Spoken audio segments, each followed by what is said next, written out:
Sziasztok, András vagyok. Gyertek velem, megmutatom, milyen egy szabad napom Shanghaiban, ebben a hatalmas, néha kaotikus, de nagyon is szerethető városban, amit már második otthonomnak tekintek.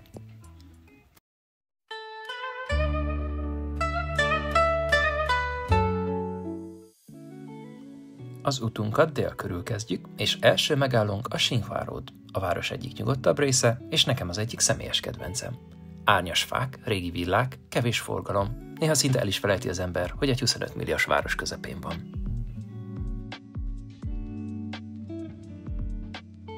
Innen a 911-es busszal megyünk tovább a Wukang épület felé. A közlekedés itt nagyon kényelmes, csak odaérintem a telefonomat az olvasóhoz, és kész is.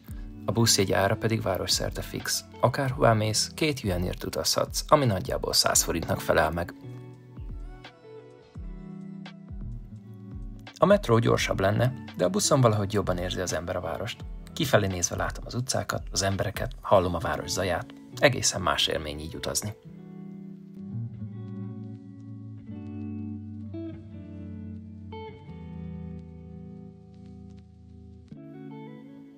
Ahogy megérkezünk a Wukang épülethez, rögtön látszik, hogy ma ünnep van.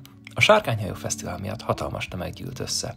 Ez amúgy is Shanghai egyik legnépszerűbb fotóhelye, szinte mindig tele van emberekkel, de ma tényleg alig lehet elférni a kereszteződésnél.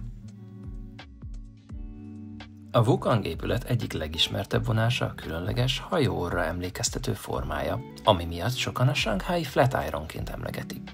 De számomra nem csak ezt teszi különlegessé, hanem az is, hogy egy magyar ember tervezte. Hugyetsz László, aki az 1920-as és 30-as években több ikonikus shanghai épületet is megálmodott. Jó érzés tudni, hogy egy kicsit mi, magyarok is itt vagyunk a város történetében. A Wukang épülettől tovább sétálva kicsit csendesebb utcákba érünk, de az élet itt is pezseg. A francia koncesszióban járunk, ami egykor külföldi terület volt Shanghai szívében. Ma viszont ez az egyik legkedveltebb városrész, ahol a régi villaépületek, platánfás utcák és az apró üzletek különleges hangulatot adnak. Az egyik udvarban egy kézműves piacra botlunk, ahol táskák, kulcstartók, kitűzők és mindenféle apró kincsek várnak. Ezek a kézműves vásárok igazi rejtett kincsek, hol egy park szélén, hol egy kávézóteraszán, vagy épp egy szűk kis utcában bukkannak fel. Shanghai tele van ilyen apró meglepetésekkel. Változatos, élő, és mindig tartogat valami újat.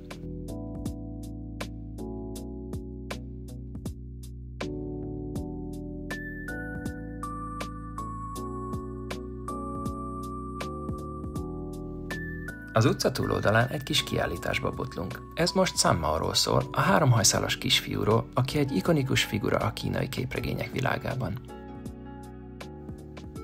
Ilyen kisebb kiállításokat egyébként gyakran rendeznek Shanghai szerte. Kulturális központokban, könyvesboltokban, sőt, néha még metró megállókban is bele lehet botlani hasonló eseményekbe. Egy kis mellékutcába fordultunk be, ahol főleg ruhaboltok sorakoztak egymás mellett. Az egyik üzlet előtt épp egy 3D nyomtató dolgozott, szinte hangtalanul épített valamit ott az utcán. Ahogy sétáltunk végig ezen a kis utcán, már messziről lehetett látni, hogy valami nem hétköznapi helyre értünk. Mindenfelé figurák, plakátok, pokémonok, szuperhősök és anime karakterek bukkantak fel, gyakorlatilag már a falakról is ők néztek vissza.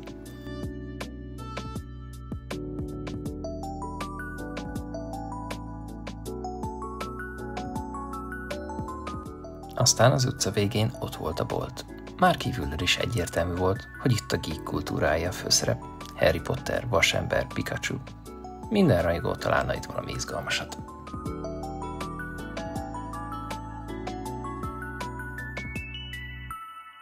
Sokan azt gondolják, hogy az anime és a geek kultúra kizárólag Japánhoz köthető, pedig Kínában is hatalmas rajongótábora van. Shanghaiban például vannak teljes bevásárlóközpontok, amik csak ezzel foglalkoznak. Cosplayboltok, gyűjthető figurák, tematikus kávézók mindenütt. Emellett rendszeresen rendeznek hatalmas expókat is, például a China Joy, ami a Comic-Conhoz hasonló rendezvény, és ahová több ezren érkeznek jelmezben, vagy csak nézelődni és vásárolni.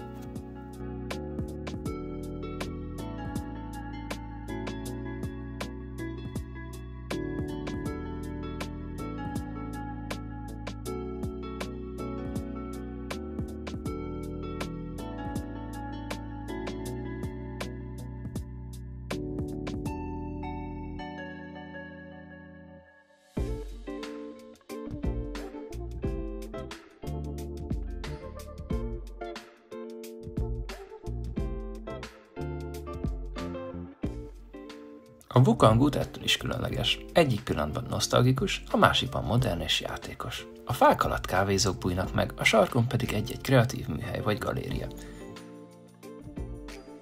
Az egyik ilyen eldugott kis sarok például a Ferguson Lane, egy régi udvar, amit ma dizájnboltok, galériák és hangulatos éttermek töltenek meg.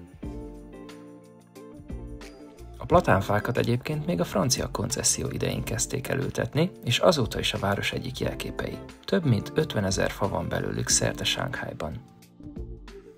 Hamarosan elérjük a Shanghai könyvtárat, ez az egyik legnagyobb könyvtár Kínában, az épületet még a 80-as években adták át, és ma is fontos kulturális központ.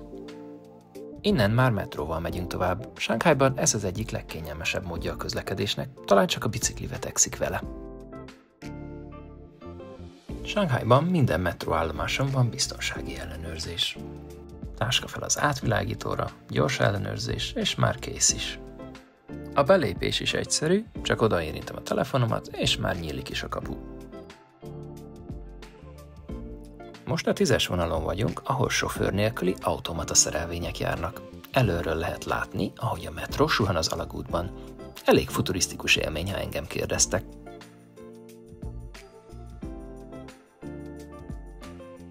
A Shanghai metróhálózat egyébként a világ legnagyobbja.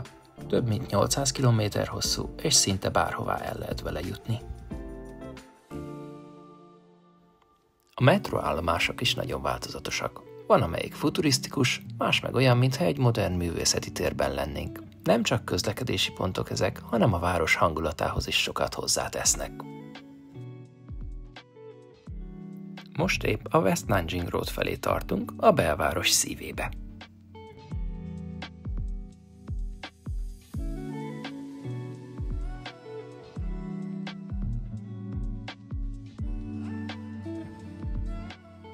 A Maoming úton megállunk egy kis pihenőre, előre rendeltünk 2 milk tea-t, amit most veszünk át az üzletben.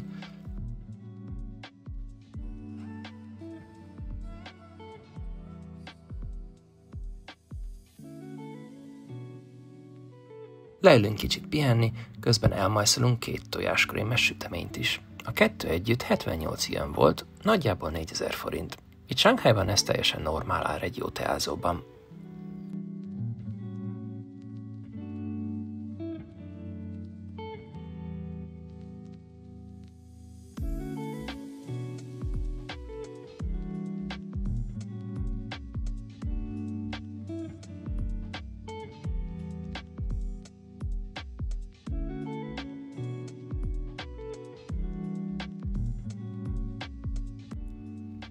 Tovább sétálunk a Zhangjiang környékén. Ez egy újabban felújított negyed, régi sükülmenházakból és modern üzletekből áll. Klasszikus shanghai elegancia és új dizájn kéz a kézben. Gyakran rendeznek itt kiállításokat luxusmárkák, és időről időre pop-up boltok is felbukkannak.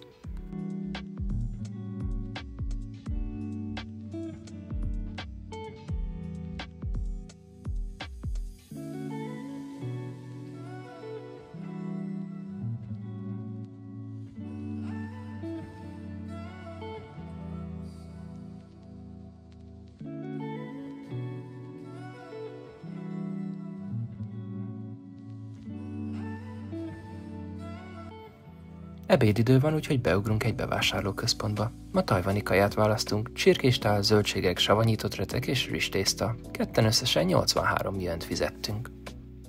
Aztán irány vissza a metróba. A következő állomás People's Square. Itt a föld alatt egy hatalmas bevásárlóközpont húzódik, üzletek, éttermek, fodrász, minden egy helyen. Ahogy felérünk a felszínre, megpillantjuk egy másik Hugyec által tervezett épületet, a Park Hotelt. Egy időben ez volt a legmagasabb épület egész Ázsiában. A People's Park egyik legérdekesebb része talán az úgynevezett Matchmaking Market, ahol szülők ülnek ki, hogy párt találjanak a gyerekeiknek. Papírlapokra írják ki a magasságot, fizetést, iskolai végzettséget, csillagjegyet, sőt néha még a lakás és autó meglétét is.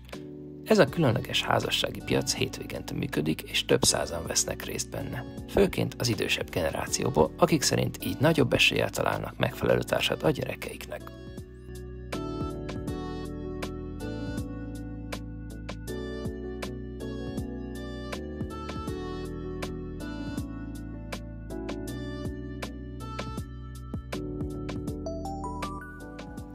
Bár a parkban természetesen vannak nyugodtabb, csendesebb részek is, itt most épp a legforgalmasabb területen járunk.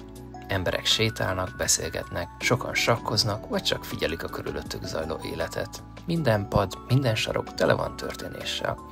Ez a fajta közösségi parkhasználat Kínában mindennapos, és sokak napi rutinjának a része. Útközben betértünk egy plázába, és ha már ott voltunk, megnéztünk pár boltot is. Az egyik a Jellycat volt, egy londoni plüssmárka, amit egyszerűen imádnak a fiatalok. A figurák stílusa nagyon felismerhető, és van itt minden. Teknős formájú táska, szülinapi torta, tojásmennyasszony és vőlegény. Egy kisebb plüss körülbelül 150-200 jenbe, a nagyobbak pedig akár 400-1000 jenbe is kerülhetnek. Természetesen pár ruhaboltot is meg kellett nézni, és egy új ruha is hazajött velünk nagyjából 200 jenért. Aztán jött a Pop Mart. Ezek a blindboxos figurák most hatalmas népszerűségnek örvendenek Kínában. Egy dobozára általában 70-80 yen. Sokan gyűjtik őket, vannak akik teljes szetteket próbálnak összevarászni, mások pedig a ritkább darabokra hajtanak. Vannak saját karaktereik, de gyakran ismert márkákkal is együttműködnek, így vannak például Disney és Marvel figurák is. Visszatérve az utcára, lassan haladunk tovább az East Nanjing Road felé. Az emberek csak úgy hömpölyögnek minden irányból. Ilyenkor Shanghai tényleg megtelik élettel. Ahogy sétálunk tovább, egyszer csak felbukkan egy katolikus templom tornya. Különös látvány a modern városrész közepén.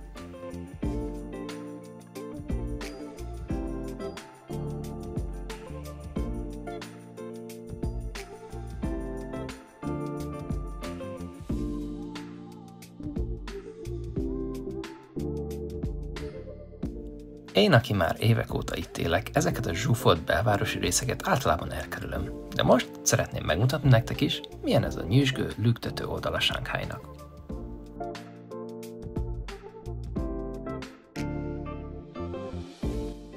És végül megérkezünk a sétáló utca elejére. Az East Nanjing Road Shanghai egyik leghíresebb utcája, egy igazi bevásárló és sétáló utca, ami már több mint 100 éve az egyik legfontosabb központja a város kereskedelmi életének. Régen a brit koncesziós terület része volt, és a 30-as évekre a Kelet-Párizsának is nevezték a környéket. Ma viszont, őszintén szólva túl sokan vannak. Turisták, helyiek, árusok, villogó reklámok, mindenki itt van egyszerre. Szóval hamar úgy döntöttünk, hogy letérünk az egyik párhuzamos utcára.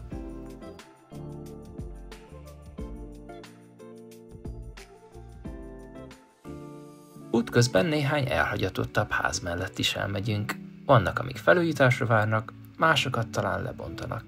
Shanghai ilyen, állandóan alakul, változik, épül tovább. Megérkezünk a Suzhou folyó partjára, innen indulunk tovább a Bund felé. Egykor ez egy forgalmas vízi út volt, tele hajókkal és áruszállítással, emiatt sokáig elhanyagolt és szennyezett volt.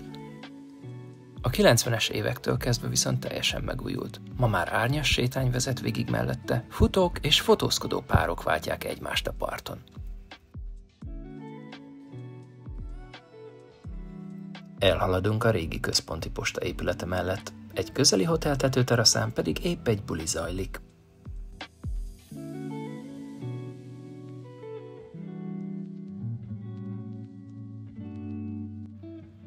Ez a környék egyébként népszerű helyszín esküvői fotózásokhoz, szinte mindig látni mennyasszonyokat és fotósokat valahol a háttérben.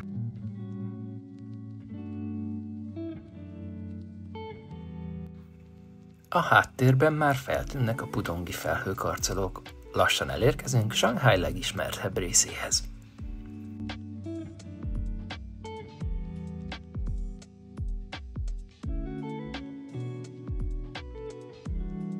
Mondanom sem kell, itt is mindig hemzsegnek a fotósok és a drónozók. Én is voltam már itt párszor, leginkább naplementekor vagy napfelkeltekor, mert innen lenyűgöző kilátás nyílik az üzleti negyedre. Itt található egyébként Kína első teljesen acélból épült hídja is, ami talán az egyik legkülönlegesebb a városban.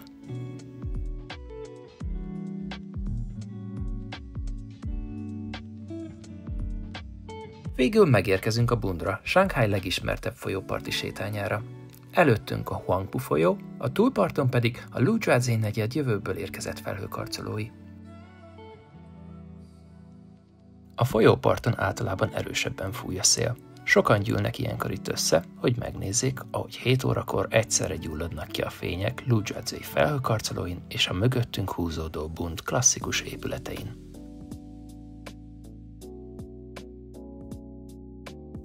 Innen láthatjuk az East Nanjing Road másik végét is. És hát igen, az utca teljes hosszában hömpölyög a tömeg, úgyhogy jó döntés volt, hogy nem arra mentünk.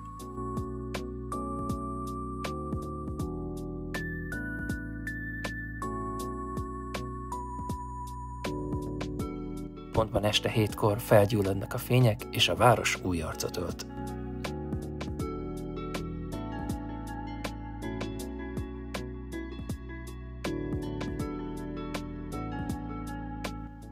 A nap végére már eléggé elfáradtunk, úgyhogy ideje hazafelé venni az irányt. Szerencsére a 71-es trollibusz végállomása pont itt van a közelben. Ez a járat közvetlenül hazavisz minket. Saját sávon közlekedik, így a dugók sem lassítják, és mindig gyorsan lehet vele haladni a belvárosban. A Dingxi útnál szállunk le, ami esténként igazi helyi kedvenc. Kisebb-nagyobb éttermek, bárok, masszázsüzletek mindenfelé. Kevés a külföldi, inkább a helyiek jönnek ide vacsorázni, sok hely akár hajnali 2-3-ig is nyitva tart. Ez megint csak egy teljesen más arculata a városnak. Este 8 körül érünk haza, de az utcánkban az üzletek zöme még mindig nyitva van. Köszi, hogy ma velünk tartottatok. Ha tetszett, nyomjatok egy lájkot, és találkozunk legközelebb.